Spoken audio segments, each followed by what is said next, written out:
Welcome everyone, Adam the Woo here. Thanks for honking. It's my second channel, daily blog channel. It's the daily van that is not my van, that resembles my van, except this van is actually raised up and has this really cool rack on it and a frontal area here. It's the DailyWoo.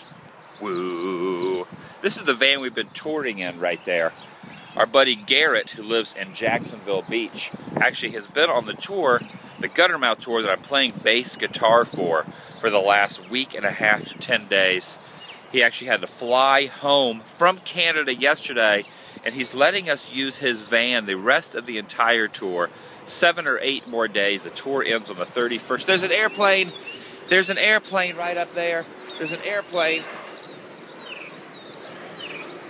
So anyway, we're using this van right here. I got distracted by that airplane. As you would of too, sir, ma'am, or maybe children would like to be distracted by the birds flying around and chirping. You kind of hear the birds chirping, and you can hear the birds flying through the air. The metal birds of the airport. I'm in Detroit.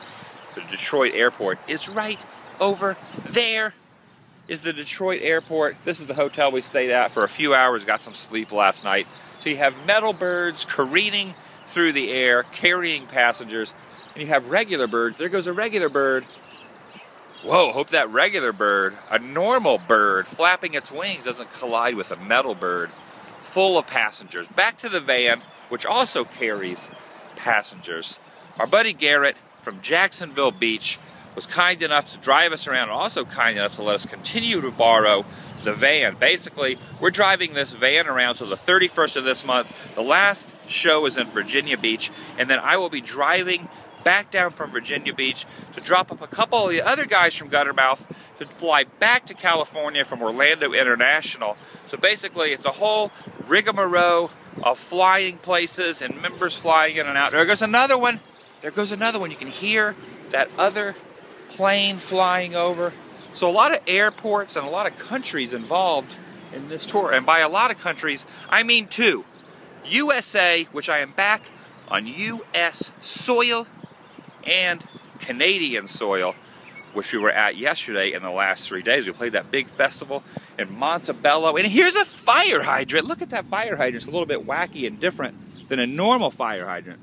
It's actually a little bit different facade area, and here's a rusted out metal box full of electrical goodness. So basically we are back in the US of A, and I am back and you're back vicariously with me. Look at that right there. That's an American flag, the good old US of A. And I want to give a little bit of a story, a rant, if you will, about our border crossing yesterday back over into Detroit. I should just sit right here. I should just sit right here on the, look at this, look. Detroit Edison, see? This cabinet must be open for periodic maintenance in Detroit. So basically back in the US, watching these planes fly by. Yesterday going through customs was definitely not a fun experience. I'm gonna put that on my lesser fun experience chart list or some sort of diary. I guess this is technically a diary in some sort of fashion. So basically, I'm going to jot this down now, not with a pen, but with words about what happened yesterday in this, my U.S. Customs diary.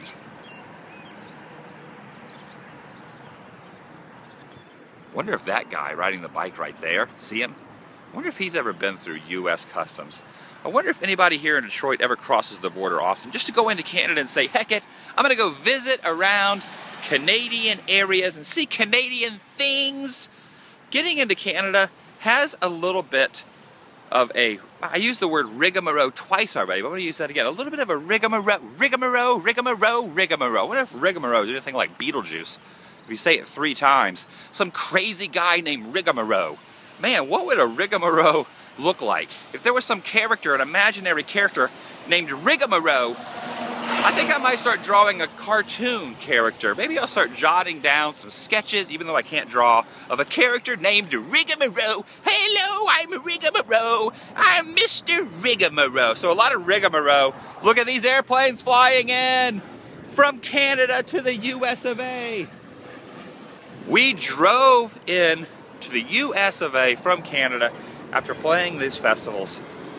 And there is a new terminology, which I think you've probably heard, innocent until proven guilty. You've always heard that term. Yesterday, I did not feel that way, and the rest of my guys in my band on tour, playing bass for the band Guttermouth, did not feel that way as well. Going through customs was definitely pretty annoying and definitely kind of uncalled for. In my opinion, I am not an expert on Homeland Security, so I don't really know what they're looking for. But basically, when you're driving a big van like that, and you have 6 or 7 guys crammed in a little vehicle, or a big vehicle that's raised up like that, usually they're gonna pull you over, pull you to the side, and say, come on in, we need to check your passports.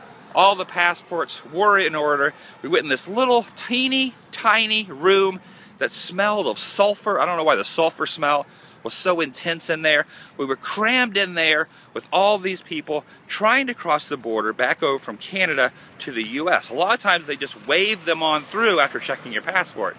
They checked our passports and they said, you guys need to come with us. Come into this room. So we sat in this room for 2 hours. Another plane.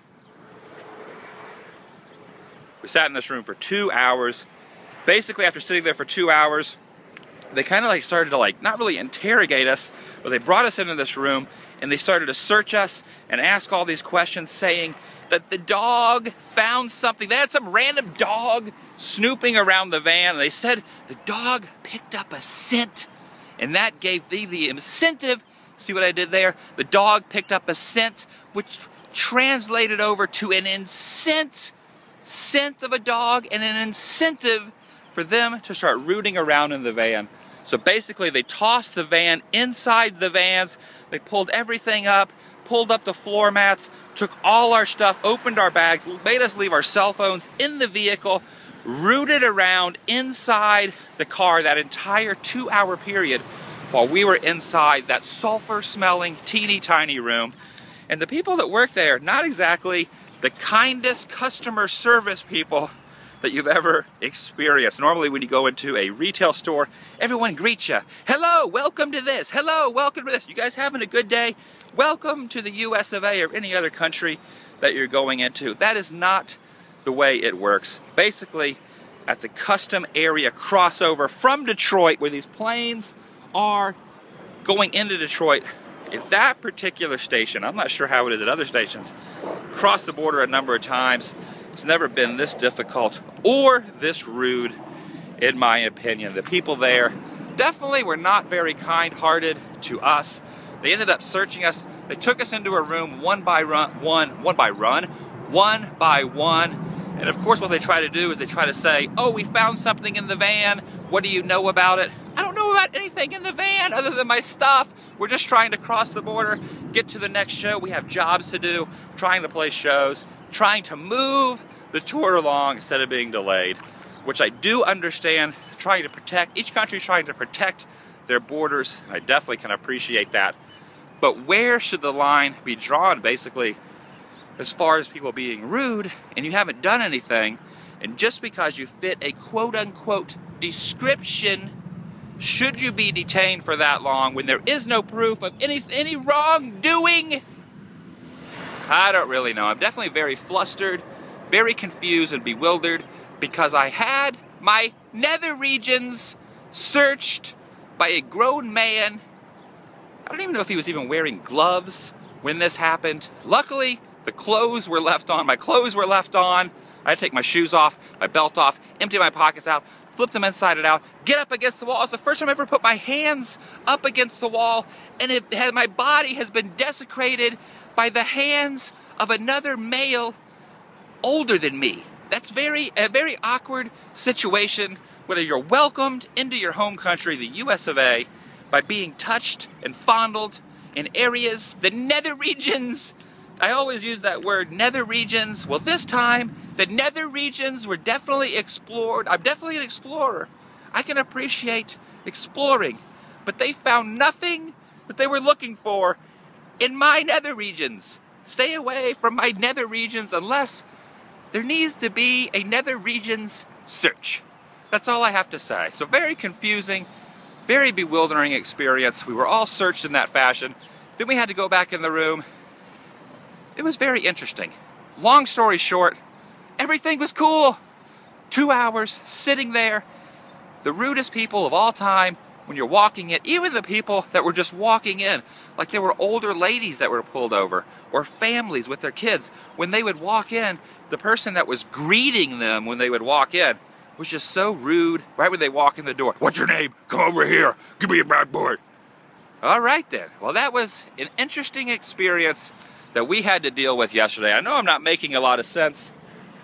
Technically, I'm very confused right now. I do not know if I was assaulted or if I was enjoying it. Huh.